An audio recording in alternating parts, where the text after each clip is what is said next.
Goeiemôre vriende, so op die 22ste Julie 2026 Woensdag. Mag julle sommer net 'n lekker dag hê wat voor julle uitstrek. En mag julle sommer net hierdie dag, terwyl julle asem so inasem, bewus wees van die Heilige Gees. Die Heilige Gees wat rondom ons is, die Heilige Gees wat binne in ons is, die Heilige Gees wat voor ons uitgaan. Maar wees net bewus van God se teenwoordigheid deur sy Gees.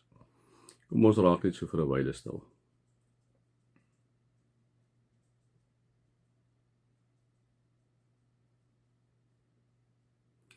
O Heilige Vader, wat 'n groot voorreg om met U te mag praat, U woorde te oordink wat U deur die profete geskryf het, Here, wat U deur die disippels geskryf het. Here, dat hulle soveel van U woorde deurgee vir ons en dat ons in die jaar 2026 nog steeds so baie kan leer oor dit wat U vir ons wil sê.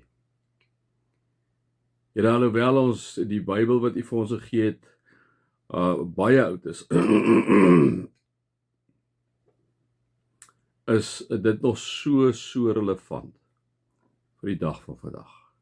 Dankie dat U vir ons die Bybel gegee het, Here, om ons te bly rig in alles wat ons doen. Baie dankie daarvoor. Amen. Vriende, mag daar vir julle genade en vrede en oorvloed wees, omdat julle God ken, Jesus ken en die Heilige Gees ken. Vriende, ja, ons gaan aan in Jakobus, praktiese boek, vriende, praktiese boek. Sê vir ons absoluut wat ons elke dag eintlik moet doen. Ek is eintlik baie lief vir hierdie boek van Jakobus, wat Jakobus vir ons geskryf het. En ons weet op hierdie stadium, hy rig dit aan die 12 stamme wat oor die wêreld versprei is. So, ek en jy is maar deel van hierdie wêreld. En hoor maar net wat hy vir ons weer kom sê vandag. Ons het gister 'n bietjie stilgestaan met 'n baie crucial ding vir die dag van vandag, die tyd waarin ek in jou lewe baie gesê het. Hoor hierso sê hy, elke mens moet maar te gewillig wees om te luister, nie te gou praat nie en nie te gou kwaad word. Die mens wat kwaad word, doen nie wat voor God reg is nie. Nee, om net vir ons te sê, ons vang partykeer maar lelik strooi aan as ons kwaad raak, as ons nie oordentlik na mekaar luister nie. Jy weet ek en jy dan nou legio voorbeelde van, hè. Dan kom sê hy die volgende hierso in vers 22. Julle moet doen wat die woord sê en dit nie net aanhoor nie, anders bedrieg julle julleself. Iemand wat altyd net die woord aanhoor, ekskuus tog, en nooit doen wat dit sê nie, is soos een wat na sy gesig in 'n spieël kyk, dan dubbelpunt sê hy. Hy bekyk homself, gaan van die spieël af weg en vergeet dadelik hoe dit gelyk het. Vriende, kom ons begin het, julle wat moet doen wat die woord sê. Die dilemma is in die dag waar ek en jy is dat ons nie eens meer by die woord uitkom nie. Dis nie to shame en to blame nie, vriende, ek het al met julle gedeel. Ek doen elke dag hierdie dagstukkies, maar om by die woord van die Here uit te kom, om regtig te gaan sit, die sukkel ons almal, ek weet, maar dis nie een nie vir my 'n verskoning nie, en ook nie vir jou 'n verskoning nie. Vriende, ons krag lê daarin dat die Here deur sy woord met ons kom praat. En dit dink ek is wat Jakobus ook om sê, daai tyd het hulle nie die hele Bybel gehad, hulle het maar die wet en die profete, maar die wet meerendeels eintlik daar gehad, by hulle gehad, liewe vriende. Die eerste, kom ons sê nou maar die eerste 5 boeke het hulle by hulle gehad, né? Hulle het nog nie die voorreg gehad om die hele Bybel te hê soos ons het nie. Nou kom sê hy, iemand wat altyd net die woord aanhoor en nooit doen wat dit sê nie, is soos een wat na sy gesig in 'n spieël kyk. Hy bekyk, loop weg van die spieël af en vergeet dit. Vriende, kom ons begin net daarom te sê, kom ons lees weer die woord. Ek het dit al baie vir julle gesê, ek gaan dit nog vir julle baie sê tot die dag wat ek my kop neerlê. En ek gaan dit vir myself ook sê. Ons het vir alles tyd. Vriende, gaan kyk 'n bietjie hoeveel tyd ons aan TV-programme spandeer. Gaan kyk 'n bietjie hoeveel tyd jy en ek aan Instagram en aan Facebook spandeer. Praat nie eens nog van die ander goed deesdae met ChatGPT en 'n klomp van daai ander goeders nie. Ons het tyd. Ons het tyd. Ons prioritiseer net nie ons tyd nie. Vriende, ek wil so ver gaan om te sê is dat hoe minder ons na die woord, by die woord is, hoe meer begin die wêreld deel raak van ons lewe. Hoe meer ons by die woord is, hoe meer ek en jy by die woord is, hoe minder raak die wêreld deel van ons lewe. Maar hoe minder ons by die woord is, hoe meer raak die wêreld deel van ons lewe. En dan gaan dit baie keer oor jou behoeftes en my behoeftetjies, liewe vriende. Kom ons vat 'n gemeente en 'n gemeenskap van gelowiges.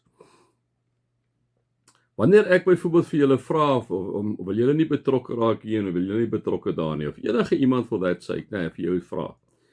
En jy het nie tyd daarvoor nie. Jy kan nie tyd daarvoor maak, dit gaan vir jou 2 keer of 3 keer 'n jaar 'n uur, 2 ure vra. Vriende, dan moet jy vir jou vir die vraag begin afvra, maar is ek deel van die gemeenskap van gelowiges? As ek enigstens deel van die gemeenskap van gelowiges, gaan dit enigstens oor die Here en oor sy goed, of gaan dit maar oor my en my goedjies? Gaan dit maar oor my plannetjies wat ek het, oor my besigheid wat ek het, waaroor gaan dit? Nee. En dit sê ek vir julle onomwonde, wanneer ek en jy meer met God se woord te doen het, dan raak die dinge van God ook vir jou baie meer belangrik. Dan raak die gemeente waarin jy is, mos nou God se liggaam, raak daardie dinge ook vir jou belangrik. Hoe minder jy by die woord is, hoe minder raak dit belangrik, hoe meer raak jou goedjies belangrik. Hoe dan maak jou program belangrik. Hoe dan raak jou plekkie waartoe jy gaan na 'n strandhuis toe of dit raak belangrik. Al daai goedjies raak belangrik. Maar God se goed skuif vir ons baie keer uiteen. En dit is die ding, liewe vriende. Julle moet doen wat die woord sê. As julle dit net as julle dit ek begin weer. Julle moet doen wat die woord sê en dit nie net aanhoor nie, anders bedrieg julle julleself. Iemand wat altyd net die woord aanhoor en nooit doen wat dit sê nie, is soos een wat in sy gesig in 'n spieël kyk en sien en dit vergeet, So kom ons begin daar, kom ons begin dit in 'n gemeenteverband. Daar's baie goed wat ons kan doen binne 'n gemeente, in die gemeenskap van gelowiges, spesifiek in ons gemeente waar ons baie uitreik na ons omgewing toe op hierdie stadium. Daar's baie plekke waarby ek en jy kan betrokke raak. Is ons betrokke daarbey, vriende? En ek weet ons is met 'n klomp ander goed betrokke, maar onthou dat baie van die goedjies gaan maar oor myself, En weer eens ek sê, ons moet nie mekaar doodmaak nie, dis nie die ding nie. Maar vriende, ons is deel van die liggaam en elke deeltjie van die liggaam is belangrik dat hy of sy iets moet bydra binne in daai liggaam. Anders is sy liggaam nie voldoen nie. Dis kom Jesus kom sê, die kerk is sy liggaam. Die kerk is wie? Is ek en jy. En daarom wanneer die kerk, ek en jy die woord aanhoor, begin in wat ek en jy my woord lees, Die oomblik wanneer ek en jy die woord begin aanhoor, en wanneer ons toelaat dat mense ook in ons lewe inspreek, want gaan ons nie oor die stofmannetjies en stofvrouwtjies, die weet ek, jy moet al ligjare al. Dis maar hoe God werk, hy gebruik mense nog al die jare, profete, hy gebruik die rigters, hy gebruik die apostels, so gebruik hy maar altyd mense, hy het selfs 'n donkie gebruik, Gebruik hy maar mense om in te spreek in jou lewe. So wanneer iemand inspreek in jou lewe, moet dit nie as 'n bedreiging sien nie. Sê vir jouself maar, dit is die Here deur sy gees wat eintlik besig is met my te praat. En wat wil hy hê moet ek doen, So kom ons luister weer na die woord. Kom ons bestudeer weer die woord. Kom ons doen wat die woord sê. Kom ons raak betrokke daar in jou gemeenskap, daar in jou gemeente waar die Here jou geplaas het, as deel van sy liggaam. Liewe vriende, as een deeltjie van sy liggaam nie sy deel doen nie, dan ry die liggaam skade, Ek het dit al hoeveel keer gesien. Hierdie teksvers is so belangrik. Kom ons lees dit weer. Julle moet doen wat die woord sê, en dit nie net aanhoor nie, anders bedrieg julle julleself. Iemand wat altyd net die woord aanhoor, en nooit doen wat dit sê nie, is soos een wat na sy gesig in 'n spieël kyk. Hy of sy bekyk hom of haarself, gaan van die spieël weg, en vergeet dadelik hoe hy of sy gelyk het. Kom ons daag mekaar uit. Kom ons begin om eers op die woord 'n bietjie te lees weer 'n slag. En dan die tweede ding is, wanneer ons dit lees, kom ons doen wat die Here deur sy gees vir ons kom sê, Mag julle God se liefde ervaar, sy genade ervaar en sy teenwoordigheid ervaar. Amen.